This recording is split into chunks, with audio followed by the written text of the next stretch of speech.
Hello everybody, welcome back to the channel. So in today's video, we are going to be talking about Hansi Flick's goal to end this year. Later in the video, we're also going to be talking about Kees Smit because we do have some brand new updates on who's interested in Kees Smit. By the way, if you guys are watching this video, most likely he's going to be on the bench for the Netherlands because the Netherlands do play against Poland. And I just think that by the time I do upload this video, you guys are watching this within like the first 35 to 40 minutes. They're barely playing right now.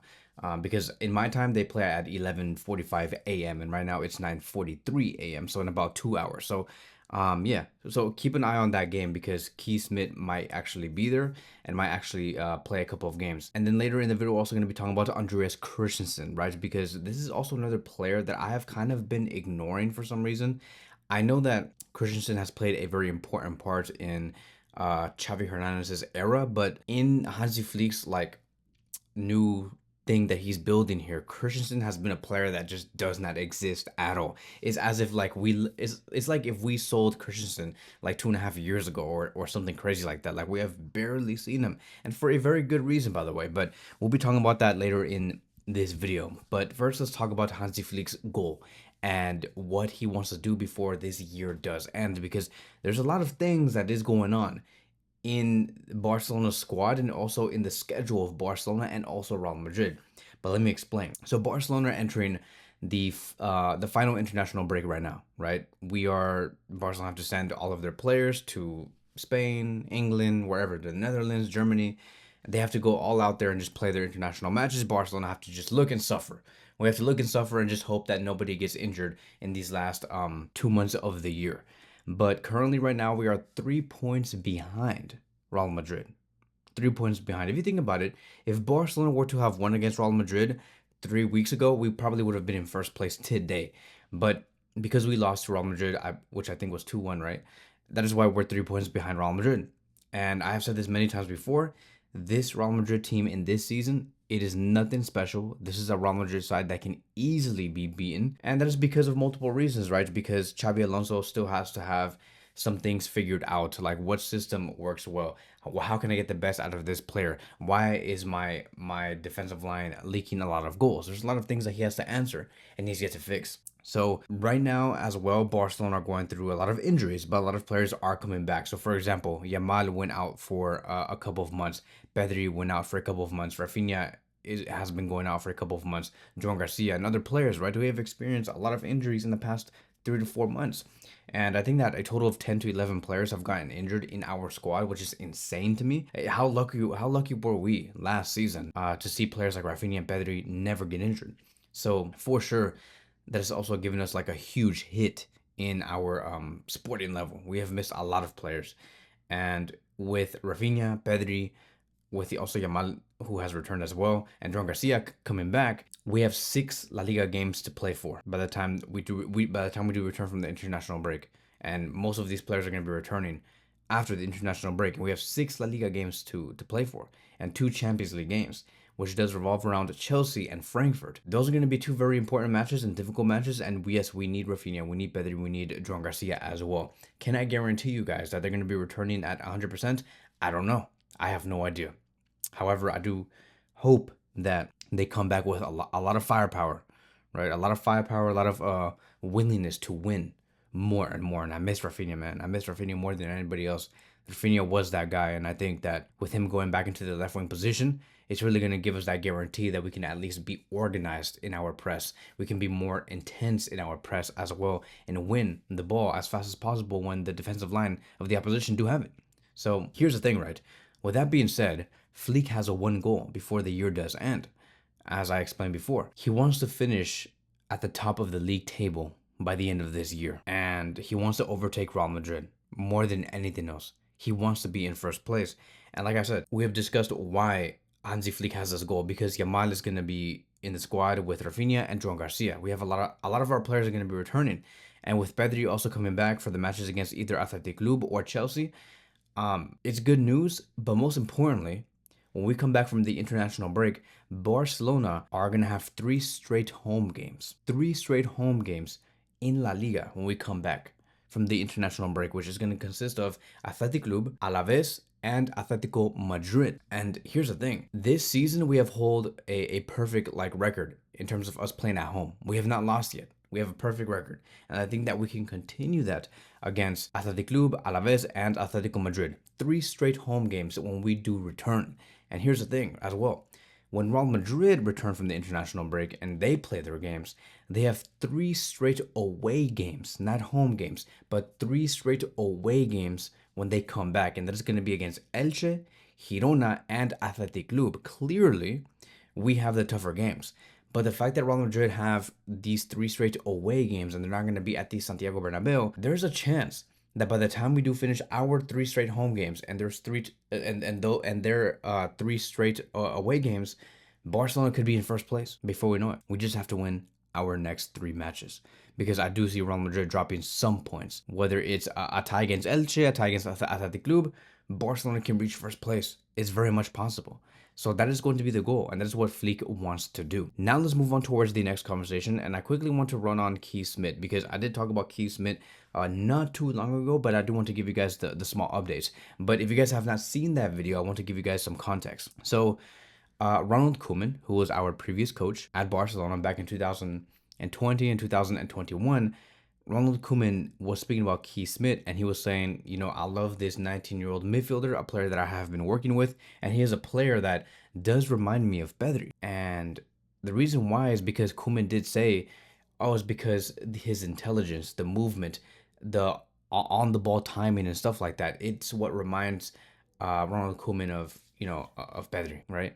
He's like, oh my God, like this player that I've coached before when Pedri first came to Barcelona, I can see this through Kees Smit. And that's very exciting, right? Because, you know, Ronald Koeman is not stupid. Ronald Koeman is a coach that has a lot of experience. He has won a lot of things as a player with Barcelona. He has won some things as a coach.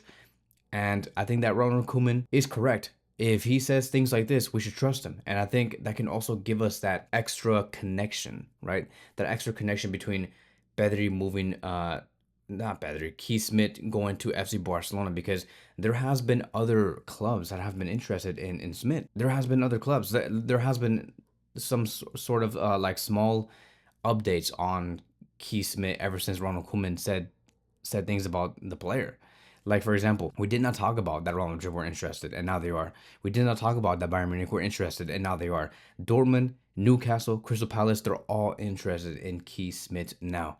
And that is why I say, right, like the fact that Koeman can act as like that connector between Kees Smit and FC Barcelona, I think that could really help us. I think that Koeman can tell Smit, hey, look, join FC Barcelona. Yes, I know that you could go to Real Madrid where they might pay you more. You could go to Bayern where they might understand you more. Or you could go to Newcastle, Crystal Palace, where they might just give you all the money in the world. But go to a team like FC Barcelona. I have coached Barcelona before. I have seen how they do play, how it functions. You can really blossom there and really become the best player that you could be. Right? I hope that Koeman can give us that type of favor, because we can't lose out on a midfielder like him. He's really talented. His contract with what's the team called? AZ Alkmaar, right? He has a contract with them until 2028, and currently his transfer value is 20 million euros. It's really not a lot for a player who is really talented, a player who can play next to Pedri, a player who can play in the number 10 position as well. And I think that is very important for Barcelona to really capitalize off of the talents that's out there in Europe, because if we're not going to be that team that no longer pays 95 to 130 million euros for a specific star player, at the very least, let's make the smart moves and look for those hidden gems before they do blossom and become like world stars.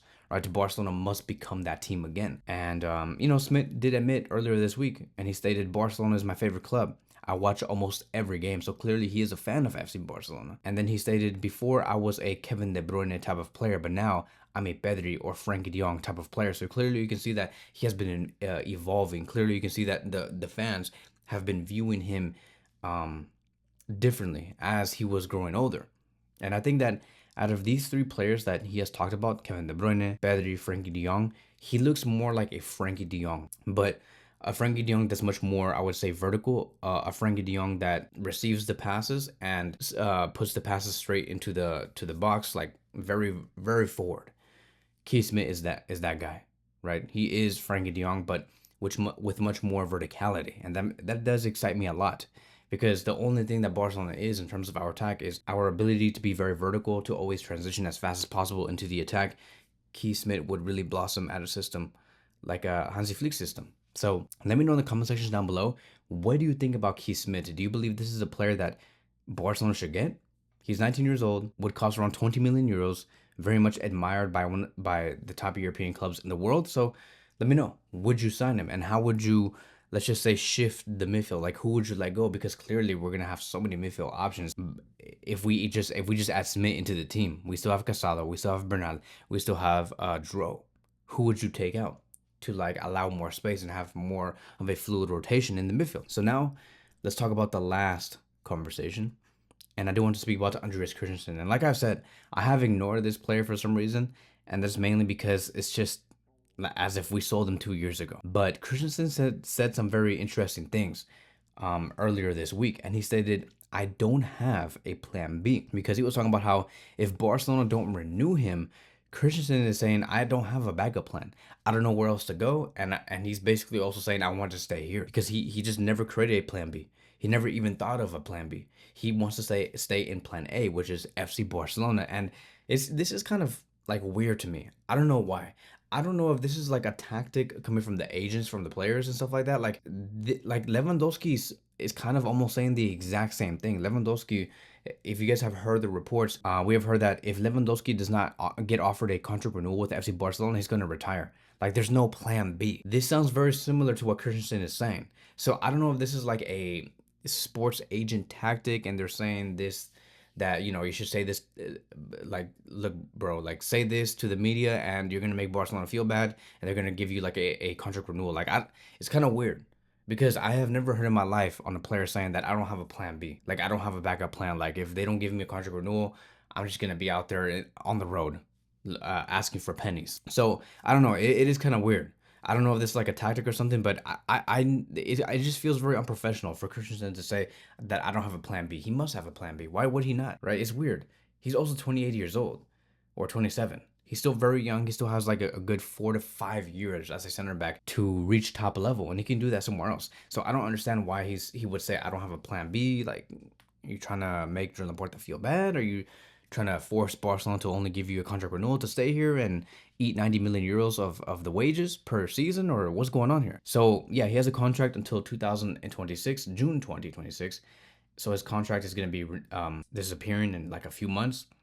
And Barcelona reportedly have been very unsure on whether they should offer Christensen a renewal, because Barcelona are on track to renew Eric Garcia. Right, he has shown great level. They have recently renewed Frankie De Jong as well. Right, Frankie and Eric Garcia, like 4 months ago, their contracts were ending in the summer of 2026.